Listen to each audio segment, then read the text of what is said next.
Di awal film ditampilkan seorang pria bernama Lam yang tengah mengamuk membantai sekelompok orang yang merupakan anak buah mafia. Lam datang dengan beringas, bahkan satu persatu anak buah Scar dibuat merenggang nyawa.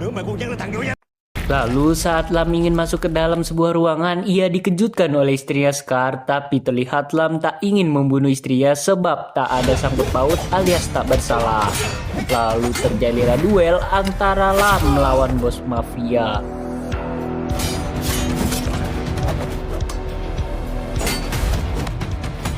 Sebelum Lam ingin mengakhiri pertarungan tersebut, Scar justru mengatakan sesuatu yang membuat Lam terdiam, yaitu selama kamu masih membunuh maka keluargamu tetap akan terancam. Sebenarnya apa sih yang terjadi? Mengapa semua ini bisa terjadi?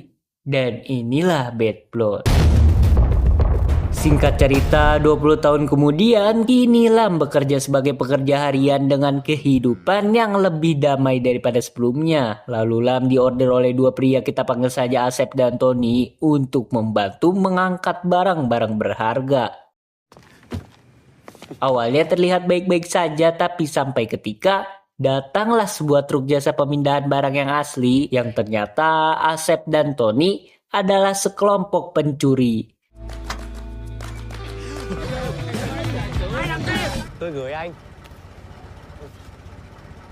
Sehabis kejar-kejaran yang cukup melelahkan, Lam memutuskan untuk pulang. Kini kita akan diperlihatkan kehidupan baru Lam yang memiliki istri dan seorang anak, sehingga membentuk sebuah ikatan yang cukup harmonis. Tak lama kemudian datanglah istri Lam yang bernama Hana, baru juga sampai, tiba-tiba seorang tetangga main nyelonong masuk bernama Bidibai datang membawakan makanan. Namun dengan maksud lain, yaitu agar Lam mau memperbaiki pintu rumahnya yang rusak. Dengan terpaksa, Lam membantu si tetangga yang padahal dirinya sangat lapar. Scene beralih menampilkan seorang anak tengah melamun. Ya, anak itu adalah anak tiri Lam yang bernama Hien. Walau begitu, ia sangat menyayanginya seperti anak kandung sendiri. Hien diketahui baru mendapatkan kabar bahwa dirinya terpilih wawancara untuk bekerja di sebuah galeri seni. Namun Hana tak menyetujuinya sebab Hien mendapatkan panggilan wawancara tersebut oleh orang tak dikenal. Hana juga khawatir jika Hien mudah percaya dengan orang lain. Tetapi Hien tetap ngotot ingin mengambil pekerjaan tersebut karena ia muak dengan kondisi ekonomi keluarganya saat ini, hingga terjadilah perdebatan kecil.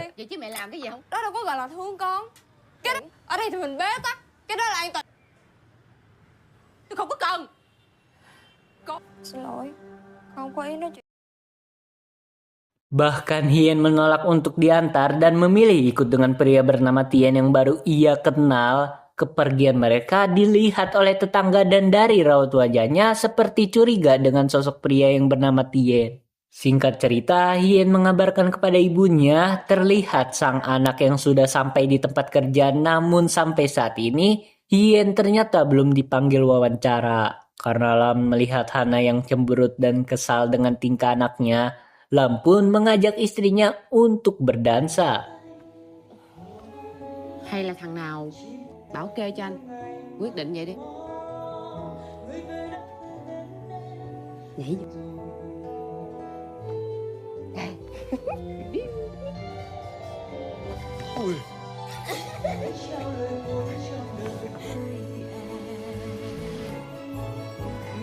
Di waktu yang sama, seorang HRD datang dan mengatakan Hien akan segera dipanggil wawancara. Namun tiba-tiba Hien memiliki firasat buruk dan...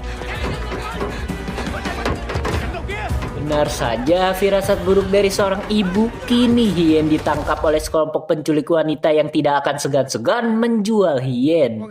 Lalu scene flashback menceritakan sekaligus menjelaskan scene awal film di mana masa lalu Lam yang kelam ketika masih menjadi pembunuh bayaran. Saat itu Lam yang baru pulang kerja dibuat shock berat karena istri, anak, nenek, dan ibunya dibunuh secara mengenaskan. Pada waktu itu nenek Lam yang sekarat sempat memberitahukan bahwa semua ini ulah kelompok Scar.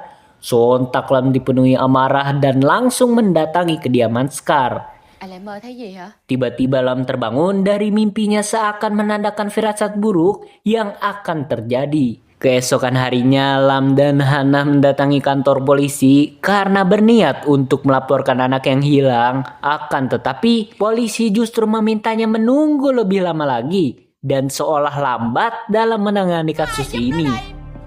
Lam yang merasa bersalah pun teringat dengan masa lalunya. Dahulu awal mereka menikah, Lam sering memanjakan Hien dengan penuh kasih sayang. Xin 2.000 anh. Hai cha con về rồi hả? Hoài luôn á. Trời ơi mệt. Lalu Lam pun bergegas mencari ke sana kemari untuk menemukan keberadaan putrinya. Sampai ketika ia bertemu Pak Slamet si tukang jahit dan disitulah Lam menemukan titik terang sebab Pak Slamet sempat foto muka pria yang menjemput putrinya.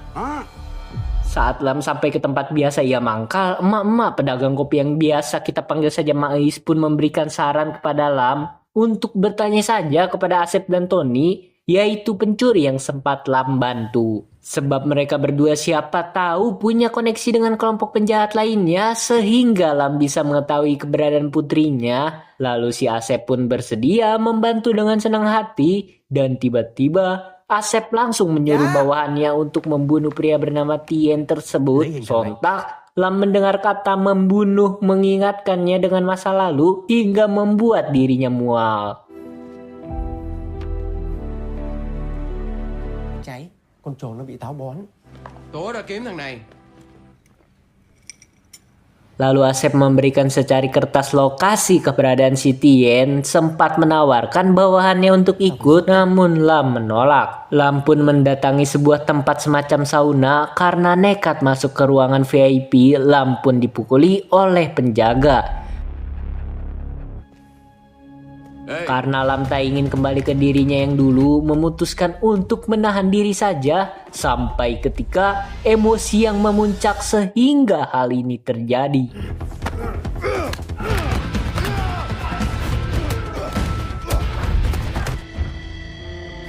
Lam pun masuk memaksa Tien angkat bicara dengan metode yang cukup sadis. Akhirnya Tien pun menjelaskan bahwa Hien dibawa oleh preman bernama Tang.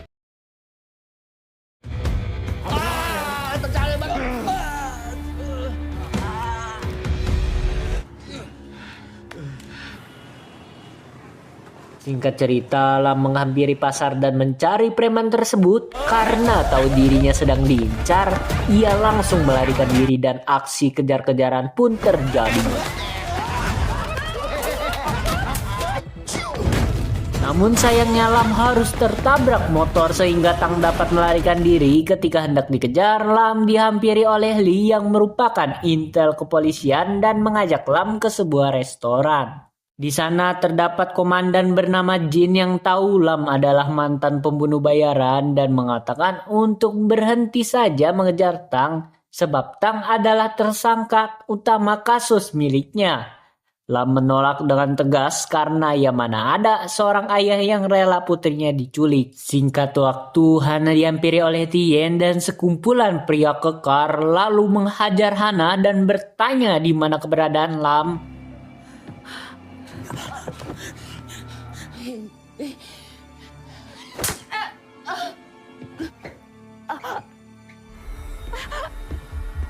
Hingga sampai ketika Lam yang baru pulang dibuat terkejut melihat dengan bola matanya sendiri akan kejadian tragis tersebut. Dan inilah yang terjadi.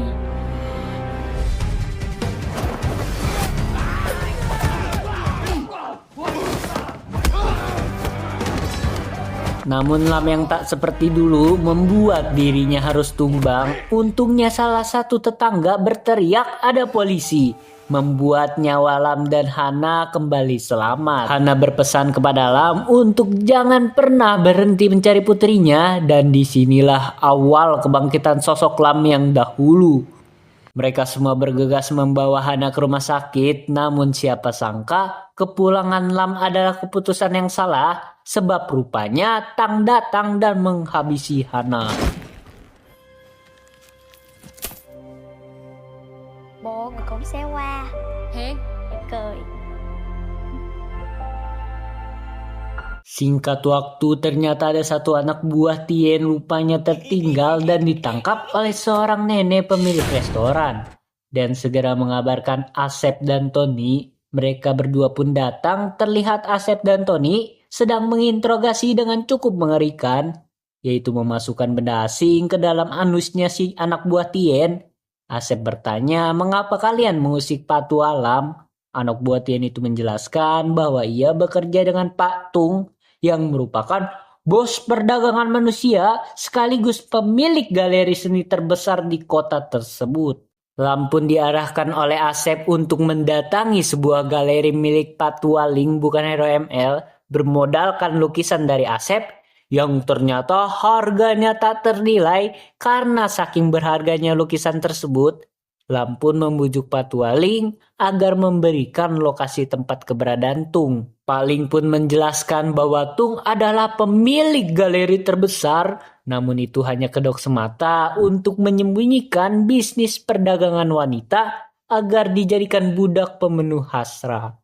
Tanpa pikir panjang, Lam nekat sendirian datang ke lokasi Tung sesuai arahan dari Pak Ling. Di sana Tung dan asistennya yang kita panggil aja Mbak Alda terlihat sedang menyiksa Tien karena tak becus dalam menghabisi Lam. Sesampainya di galeri, Lam dengan gagahnya masuk, namun ternyata tempat tersebut adalah jebakan.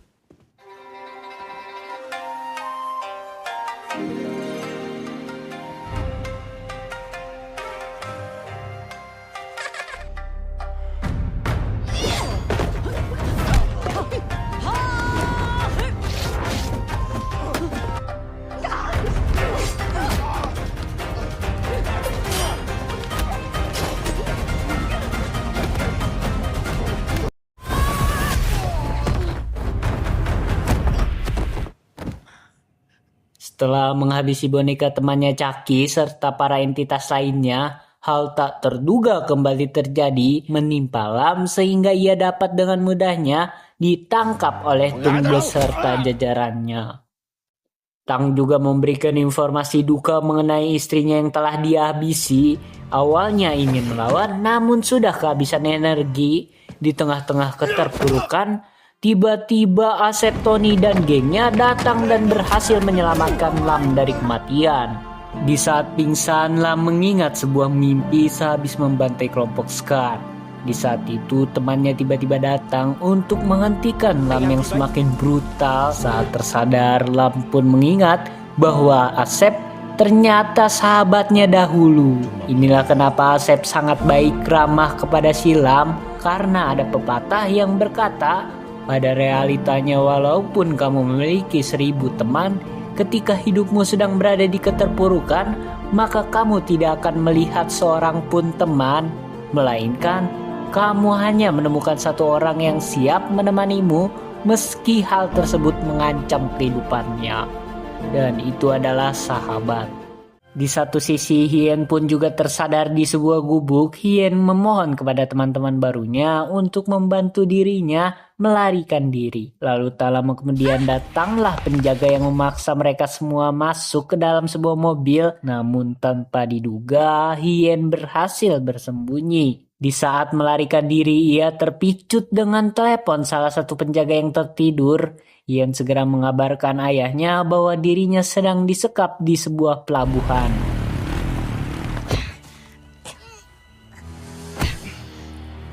Kabar tersebut sampai di hadapan mereka berdua. Walau sempat dilarang oleh Asep karena cukup berbahaya, Lam tetap ngotot berangkat sebab tak ingin masa lalu pembantaian keluarga pertama dirinya terjadi lagi. Pada esok harinya, Lam menuju sebuah pelabuhan dengan hati-hati. Dirinya melihat sebuah kapal mencurigakan tengah berlayar.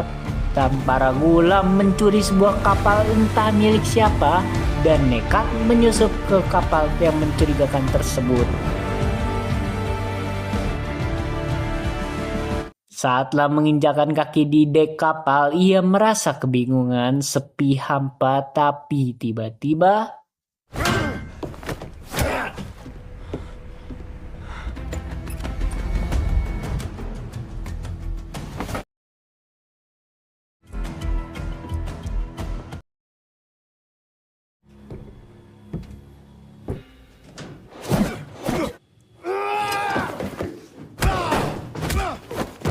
ternyata semua ini adalah perangkap yang dirancang oleh Tung. Begitu Lam keluar dari kapal, dirinya diserang oleh sekelompok orang yang merupakan anak buah Tung. Terjadilah aksi solo melawan geng seperti pertarungan antara Genji dan Hossein. Lam terjepit di antara banyaknya lawan.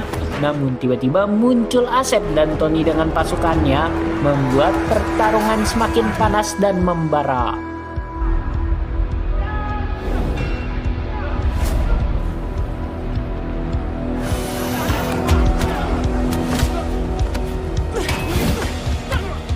Tidak lama kemudian, kepolisian datang untuk membantu Asep yang kewalahan. Lee memerintahkan Asep untuk mencari dan membebaskan Sandra, sementara Lam terus melawan menghadapi bos terakhir yaitu si Tung. Walaupun Lam berhasil mengalahkan beberapa lawan, pertarungan melawan Tung membawa Lam ke titik terendah kekuatannya. Namun sebelum Tung bisa menyerang habis-habisan, kapal polisi datang tepat waktu menghentikan pertarungan tersebut.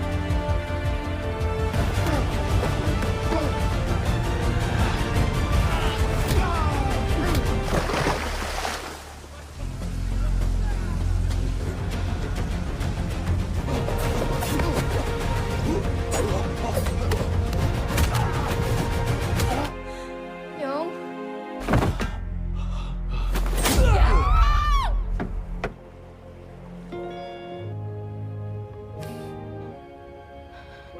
Đã kịp bắt được Tùng trước khi nó kịp. Cerita berlanjut dengan Lam dan Hien yang tengah melakukan ritual pembakaran dupa untuk sang bunda yang telah tiada.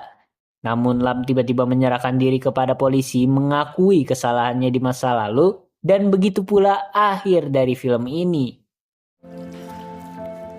Meskipun agak tidak memuaskan karena polisi awalnya tidak tahu masa lalu Lam, bahkan intel kepolisian tidak berniat menangkapnya karena insiden tersebut sudah terlalu lama. Asep terlihat sedih juga melihat sahabatnya menyerah, namun keputusan Lam sudah bulat. Pelajaran dari film ini jelas jangan pernah mengabaikan kata-kata orang tua, dan sampai jumpa.